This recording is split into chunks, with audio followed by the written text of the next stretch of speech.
Aujourd'hui, j'ai écouté et bien analysé les propos d'un docteur en, en islam, en sciences islamiques, et qui fait partie donc des grands savants de Jama'a Azhar.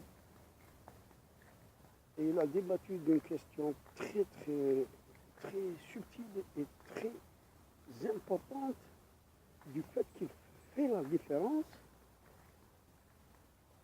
sur la question du spiritualisme en général, et donc elle dévoile beaucoup de choses qui sont dans le soufisme par exemple,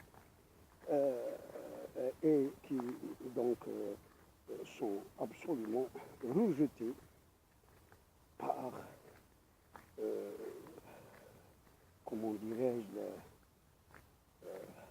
l'islam synthétique, l'islam profond, l'adoration profonde, réelle de Dieu Azza wa Jal, sans qu'il n'y ait rien entre cette adoration du profond du cœur vis-à-vis de lui Azza wa Jal. C'est-à-dire qu'il faut qu'elle soit sincère, totale, complète pour lui. Et de ce fait, rien ne devrait, rien, absolument rien, ne devrait interférer entre cette adoration et cet amour pour Dieu Azza wa Jal, quelles que soient des choses qu'on pourrait même obtenir par l'adoration, par les wird, par l'afkar, par la multiplication des œuvres surrogatoires, etc. Et surtout, moi j'insiste sur l'amal salih, sur les actes de bienfaisance, les actes de bien en société, les actes de bien qu'on fait aux autres, l'aumône par exemple, l'aide qu'on fait quand on aide, on assiste quelqu'un, ou quand on essaie de comment dirais-je, de consoler, lui éviter de plus grands malheurs, etc., etc. Là, c'est des œuvres que Dieu aime beaucoup. Mais aujourd'hui, justement, cette vidéo que j'ai vue et qui m'a vraiment inspiré, c'est que ce cheikh a vraiment fait cette différence. Il a dit que le fait, par exemple, de multiplier les adorations en cherchant à obtenir, par exemple, un miracle, à parvenir au keshf, à parvenir à l'inspiration. Si c'est ça le but, on a raté notre adoration. C'est parce que là, au lieu de vouloir Dieu, on a voulu que Dieu nous donne quelque chose, donc c'est toute l'adoration qui est perdue.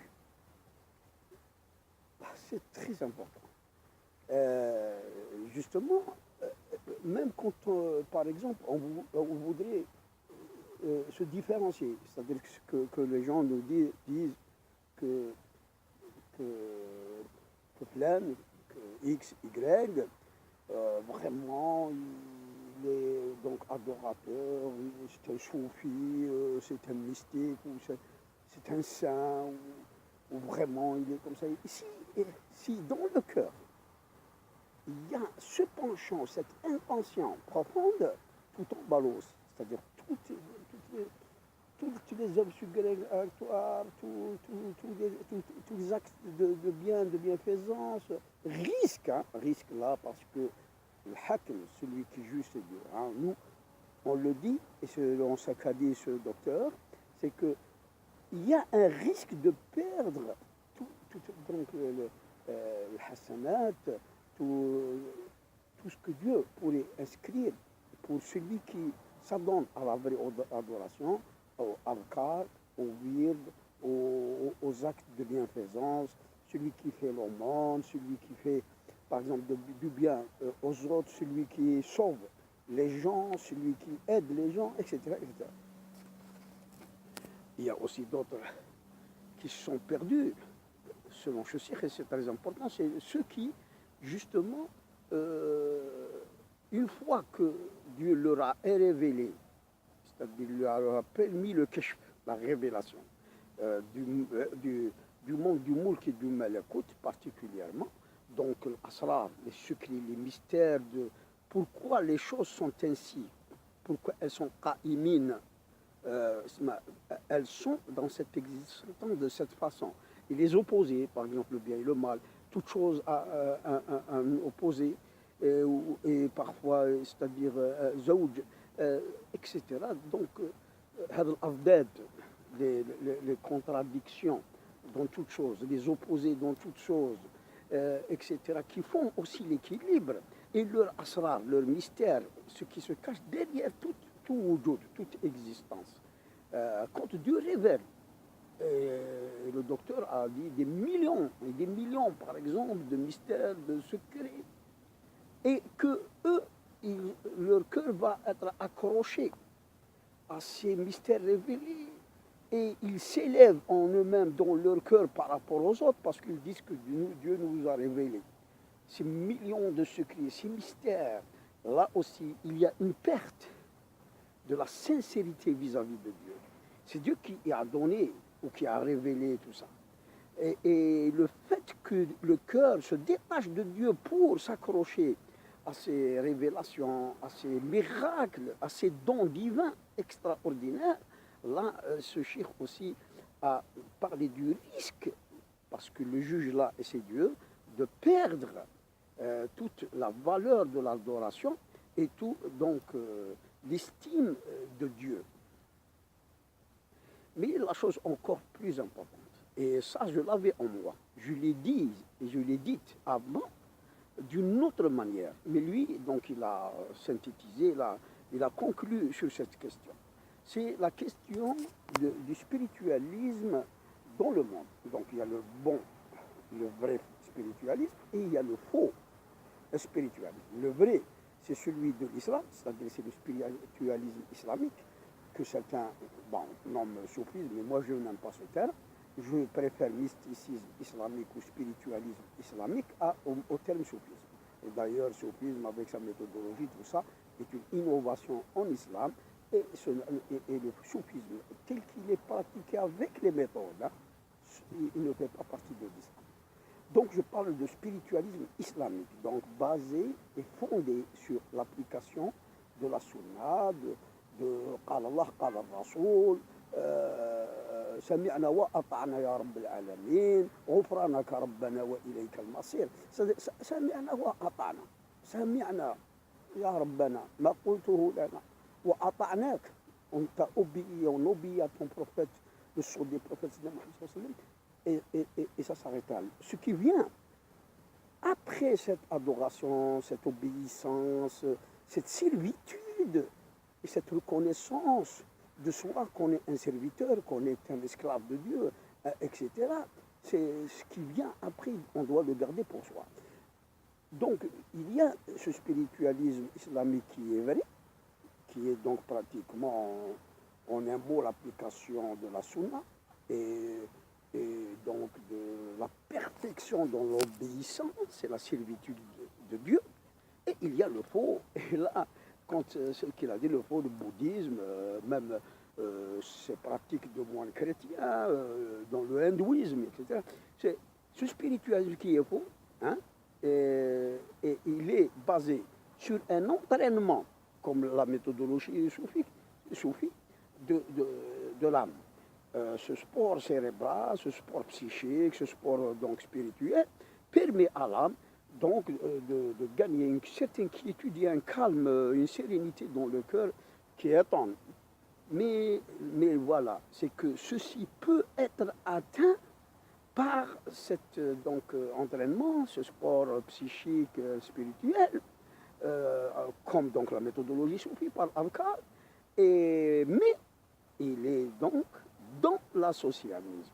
C'est cette sérénité, cette quiétude qu'a-t-elle le bouddhiste, elle est gagnée dans le cœur par cette pratique, cet entraînement spirituel, mais elle est dans la mécréance, dans le shirk, dans l'athéisme.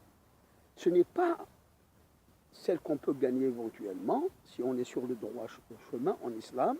Et là, c'est vraiment l'illumination divine, c'est vraiment le miracle, c'est vraiment le bonheur dans le cœur qu'on gagne par la proximité de Dieu, Jannatul Qurb, comme beaucoup de savants aussi ont essayé de l'exprimer.